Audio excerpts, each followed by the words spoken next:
Assalamualaikum warahmatullahi wabarakatuh. Kembali lagi di channel Ari Kurniawan 13. Oke, mungkin teman-teman masih ingat atau ada yang belum menyaksikan video tentang Asus Zenfone Max Pro M1 yang saya install custom ROM Pixel Experience Android 12. Nah, kali ini saya mau sampaikan nih kekurangan dan kelebihannya setelah pemakaian ya kurang lebih ya 2 mingguan lah ya setelah saya custom ROM ini.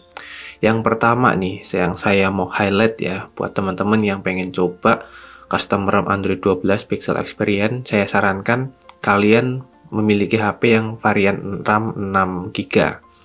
Ya, varian RAM 6GB dan internal 64GB. Soalnya, sudah ada yang beberapa coba di varian 332 itu nge-lag banget ya, jadi terasa berat. Mungkin kalian bisa cari custom ROM lain yang jauh lebih ringan daripada Pixel Experience Android 12 ini. Oh ya, ini versinya yang bukan yang plus ya, jadi ini versi yang custom ROM Pixel Experience yang biasa. Soalnya ada satu lagi yang versi plusnya. Versi plusnya itu bedanya apa? Dia di custom tampilannya ya, jadi tampilan atas ini notifikasi panel ini bisa di otak-atik, bisa kalian custom sesuka hati. Nah, kalau yang di versi biasa ini nggak bisa. Oke, setelah itu kalian mungkin bertanya-tanya tentang baterainya gimana. Nah, ini cukup impresif nih performa di baterai. Saya rasa nggak begitu banyak perbedaan dengan ROM bawaannya di Android 9. Jadi sebelum saya custom ROM ke sini, bawaannya itu Android 9 build 338 kalau nggak salah ya. Pokoknya Android 9 build terakhir. Nah, dari situ saya ngerasa SOT-nya itu kurang lebih 5-6 jam. Di sini tidak begitu jauh berbeda. Untuk penggunaan sehari-hari, ya sama ya, dari pagi sampai sore itu masih bisa dengan baterai 5000 mAh yang dimana HP ini penggunanya udah cukup lama ya, kurang lebih hampir 1,5 tahun. Menurut saya itu cukup bagus karena mungkin usia baterainya juga udah berkurang. Untuk informasi aja, saat HP ini masih baru ya, baterai 5000 mAh itu digunakan oleh teman saya yang non gaming, itu SOT bisa sampai 8-9 jam. Ya, kalau sekarang 5-6 jam itu udah sangat wajar mengingat usia pakainya sudah cukup lama. Nah, tapi nih ada tapinya ya. Yang agak bikin nggak tenang adalah HP ini dipakai atau nggak dipakai dari pagi sampai sore ya. Misalnya satu hari ini, hari Senin saya pakai full seharian, bisa sampai sore. Tapi di hari Selasa, saya biarin HP-nya dari pagi sampai sore, itu juga baterainya berkurang cukup banyak. Nah, jadi idle-nya ya, posisi HP mati kayak gini tuh dia juga makan daya ternyata. Dan itu cukup besar dibandingkan dengan ROM bawaannya di mana mode standby-nya itu cukup irit daya. Jadi kalau misalnya pagi kita nggak pakai sama sekali, itu sore ya mungkin hanya berkurang beberapa persen aja. Ini bisa nyampe berkurang 50%-an. Jadi kayak ini HP mending lebih baik dipakai daripada nggak kamu pakai tapi baterainya habis. Nah, itu jadi informasi aja buat teman-teman yang saya alami begitu. Mungkin akan berbeda di ponsel Max Pro M1 lainnya dengan kondisi baterai yang jauh lebih sehat ya. Di sini fitur-fitur baterainya juga sama dengan Android 12 pada umumnya ya, ada baterai adaptif, terus ya semacam inilah, nggak begitu banyak perbedaan sama sekali. Lalu setelah itu ke sisi kamera nih, jadi untuk kamera ya, bawaan di ROM custom ROM Android 12 Pixel Experience ini adalah kamera Go. Kamera Go ini Gcam yang bisa diinstal di Sony Xperia ya. Kalau Sony Xperia itu kan agak susah tuh cari Gcam-nya yang bagus. Nah, dia misalnya pakai Gcam Go ini. Nah, ternyata Gcam Go juga dikasih ke bawaan custom ROM Pixel Experience ini. Jadi, untuk fiturnya sangat minim sekali, nggak begitu banyak pengaturan yang bisa kita lakukan ya, yang kita otak-atik di sini. Ya hanya HDR aja kayak gini, tapi untuk hasilnya menurut saya karena memang bawaan kameranya udah bagus ya. Jadi hasil jepretannya juga udah cukup oke. Dan processingnya ya kadang kenceng, kadang enggak gitu, bergantung dengan kondisinya ya. Nah, menurut saya kalian bisa improve hasil jepretan Gcam Go menggunakan Gcam lain yang bisa kalian dapatkan di websitenya Gcam. Cari aja di Google Gcam gitu aja. Nah, ini Gcam yang udah saya install. Ini versinya BSG ya, kalau nggak salah sih BSG. Nih. based on Arnova ya, BSG Arnova lah ini pokoknya Gcam mod. Ini saya download dan saya coba. Di sini memang untuk penyimpanan gambarnya agak lemot ya, karena ini bukan Google Pixel ya. Tapi menurut saya nggak begitu jauh berbeda dengan Pixel 3a. Yang mana Pixel 3a juga kalau processing hasil jepretan itu cukup lama juga karena chipsetnya, dan dia masih pakai eMMC 5.1, jadi nggak secepat UFS. Ini gambarnya cukup oke ya.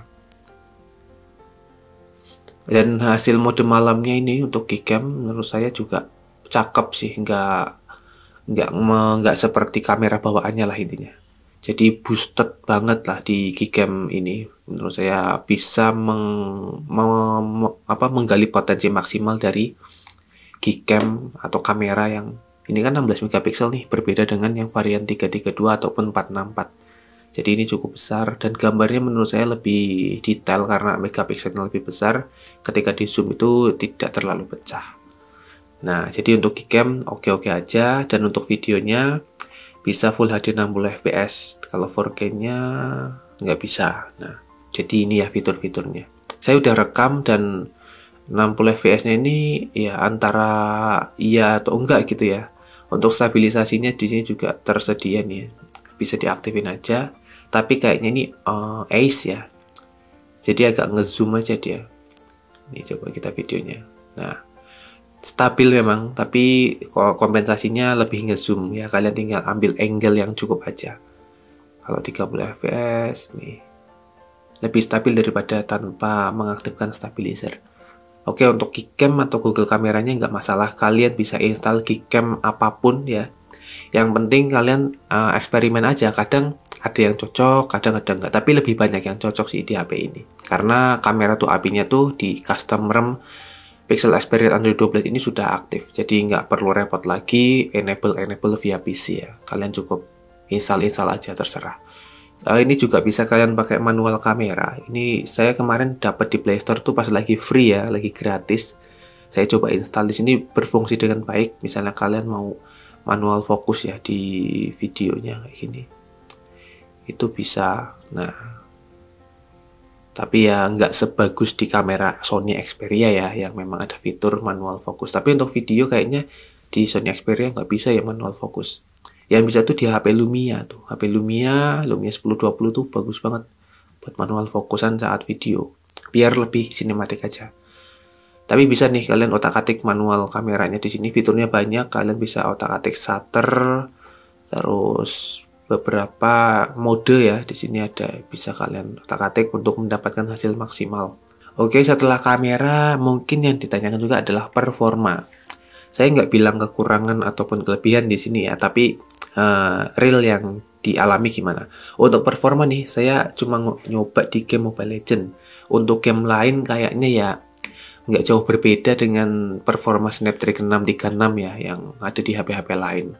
Tapi kalau misalnya kalian memaksimalkan potensi dari Snapdragon 636, sebenarnya bisa pakai custom ROM yang benar-benar enteng. Bisa juga project Nusantara Project itu juga bagus buat game dan lebih enteng katanya di sana. Jadi bisa kalian overclock tuh chipsetnya supaya mendapatkan speed yang maksimal. Dan udah banyak yang coba. Kalian bisa unlock di frame ultra ya di sini, grafiknya ultra dan 60 fps-nya tuh stay. Cuman kompensasinya juga lebih cepat panas. Kalau ini adem, cuman settingannya kayak gini nih di Mobile Legends. Grafiknya rendah, refresh-nya tinggi, terus mode HD-nya dinonaktifin. Terus di sini ada optimasi resolusi rendah diaktifin. Udah, sisanya kayak gini. Ini cukup lancar, kalian buat ngerank itu tetap bisa menang. Jadi kontrolnya masih enak lah. Cuman di sini tuh saya salah beli tempered glass nih. Saya belinya yang matte atau Dove ya. Kemarin waktu saya check out, saya nggak ngecek ininya, variannya, ternyata yang terpilih tuh yang matte karena nggak saya ganti. Kalau yang clear tuh enak banget buat main game dan gambarnya lebih jernih. Cuman kalau ini yang matte ini ya, kelebihannya dia nggak gampang kena sidik jari atau minyak gitu ya. Jadi kayak kelihatan clean terus kalau di look secara estetik kayak gini ya. Oke, untuk game saya rasa nggak perlu di-preview terlalu jauh lah ya. Yang jelas kalian tetap bisa bermain secara kompetitif, tapi nggak yang lancar-lancar banget. Kalau dibandingkan dengan Pixel 3a, ini 11-12, cuman lebih unggul di sini nih, karena ini RAM-nya 6 GB. Jadi lebih enak aja untuk multitaskingnya. Misalnya kalian closein semua tuh, semua aplikasi di recent app, terus main game ini lancar banget. Kalau di Pixel 3a itu stuttering masih kelihatan ya, masih kerasa. Kadang kalau habis match itu kerasa banget. Kalau itu memang butuh RAM yang lumayan gede lah. Kalau 6 GB itu udah cukup. Nah, ini selanjutnya adalah bagian speaker. Nah, ini agak gimana ya? Untuk suaranya bagus, menurut saya bagus, jernih dan cukup keras. Menurut saya agak di over ini ya. Desibelnya tuh agak dinaikin terlalu tinggi. Nih kita coba aja nih. NCS musik. Kadang, jadi kalau di posisi volume sekitar 70% itu dia kayak naik sendiri, terus tiba-tiba kenceng banget kayak gitu. Tapi kalau diturunin dikit kayak terlalu pelan gitu. Cuman untuk suaranya bagus, jernih. Dan di headset itu enak ya, ngebas. Nggak seperti di build Android 10 yang 424 atau berapa itu. Yang parah di situ.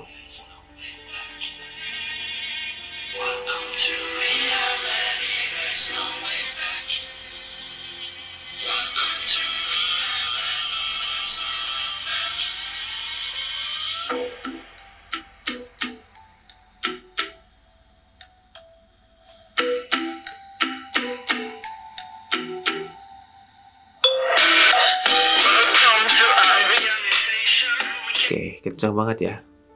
Cuman ya itu, kadang volumenya kalau pas lagi main game nih tiba-tiba kenceng, tiba-tiba pelan gitu. Mungkin perlu adjustment lagi ya, perlu dioprek-oprek lagi untuk bagian itu. Cuman untuk di headset suaranya udah stabil, bassnya kerasa dan jernih aja gitu ya. Kalian bisa pakai flat equalizer untuk mengadjust audionya lebih dalam lagi. Berikutnya untuk performa basicnya ya, kayak telepon, SMS, dan lain-lainnya itu normal. Jadi saya tidak mengalami kendala apapun. Kemarin ada yang bilang, "Bang, kok saya nginstal itu buat telepon mic-nya kecil ya?" Nah, saya coba tuh buat telepon salah satu HP saya lagi. Saya coba halo gitu lewat HP ini ya, pelan.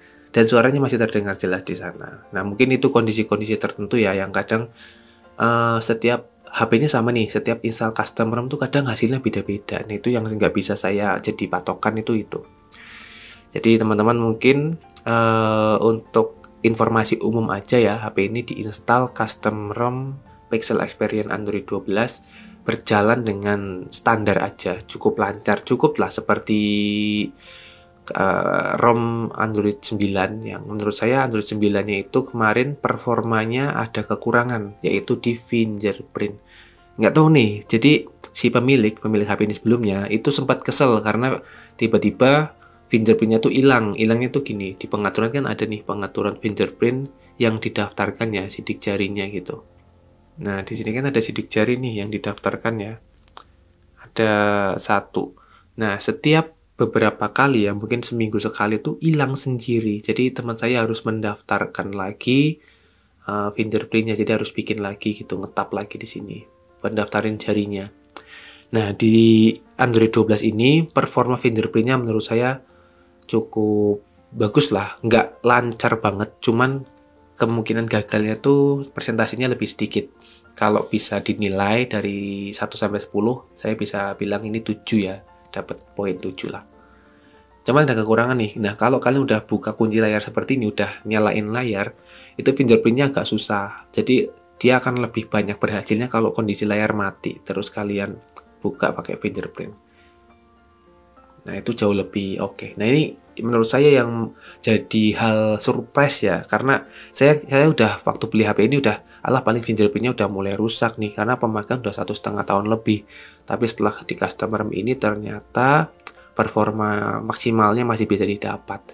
Memang sih bukannya terbaik, dan getarnya tuh nggak alay ya. Di sini getar sih, ketika dipencet tuh getar kayak gini ya. Nah, jadi getarnya tuh normal ya, nggak yang pernah di build berapa gitu, Android 10 429 atau berapa ya, apa 432, itu getarnya parah itu. Kayak kenceng banget itu, terlalu kenceng. Nah, kalau ini normal lah, feedbacknya tuh masih normal. Mungkin itu aja teman-teman untuk sekilas info ya penggunaan Pixel Experience Android 12 setelah beberapa minggu. Kesimpulannya kalau kalian pakai varian 664 bisa dicoba dan menurut saya cukup oke karena tampilannya lebih baru dan ini anggap aja bonus lah ya. Kalian dapat ini loh di sini. Bentar nih, Google fotonya tuh ternyata bisa unlimited, nggak tahu nih beneran atau enggak ya. Karena saya udah jepret beberapa foto di sini, udah cukup banyak dan nggak mengambil kuota dari akun Google saya. Jadi ini penyimpanan terpakai 51% adalah data-data lain nih kayak WA, backupan aplikasi, dokumen dan lain-lain. Sementara foto dan video itu tidak menambah persenan di sini sama sekali. Saya udah rekam banyak foto dan video ya, rekam video dan jepret foto di sini menggunakan Gcam di HP Max Pro M4 ini. Dan setelah dicadangkan tuh nggak mengurangi ini dan itu berarti unlimited gitu loh. Nih, di sini kan tertulis Pixel ini dapat mencadangkan foto dan video dengan jumlah tak terbatas tanpa biaya. Dan ini kualitas asli, bukan kalau di Android 12 yang Pixel 3a itu kan kualitas rendah ya. Dia baru unlimited. Kalau kualitas aslinya tuh dia tetap memakan dari Google Drive-nya. Ini sebuah kejutan atau memang ini hanya bug aja. Suatu saat bisa aja nanti ternyata udah terdeteksi nih, ini bukan HP Pixel. Nanti tiba-tiba yang udah kita upload memakan dari Google Drive, kuota Google Drive yang hanya 15 GB. Tapi misalnya ini permanen, menurut saya ini cukup sangat membantu ya. Karena meskipun ini ada SD card, terus penyimpanannya juga cukup besar ya 64 GB, tapi kalau ada ini tuh rasanya jadi wah, dapat bonus gitu. Oke, mungkin itu informasi terakhir yang bisa saya sampaikan tentang HP ini, Max Pro M1. Ya, ini masih cukup dipakai harian, masih oke banget. Kalau buat kalian misalnya ojol, kayak gitu itu masih cukup oke. Ini akurat GPS-nya ya. Di ROM ini cukup akurat. Jadi ya bisa lah untuk kalian gunakan kerja, untuk menghasilkan uang, itu masih bisa. Jadi HP nggak cuma buat hiburan aja. Sekarang itu cari kerja atau cari apapun ya bisa lah menggunakan HP, tapi dengan cara yang positif, jangan sampai menggunakan cara-cara yang nakal, ujung-ujungnya kalian juga yang kena. Terima kasih teman-teman, semoga video ini bermanfaat. Terima kasih sudah menonton. Wassalamualaikum warahmatullahi wabarakatuh.